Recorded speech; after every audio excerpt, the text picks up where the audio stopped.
Hello guys, अभी हम एक जगह पर आए हैं। जगह पर जो आए हैं तो जो विजयवाड़ा पे है हम ना। अभी विजयवाड़ा पे कैसे बनिया परिस्थिति हो गई है, पानी ज़्यादा हो गए हैं। थोड़ा देखो। हेलो गाइस, देख सकते हो वो जो घाई कैसे आ रहे हैं, सुबह से ज़ोर से पानी आ रहे हैं।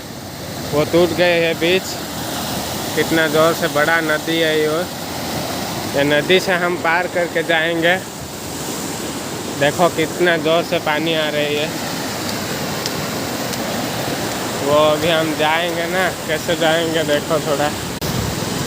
देखो कैसे नदी से पार करके जा रहे हैं। और नदी का जाने के लिए कैसे पानी आ रही है।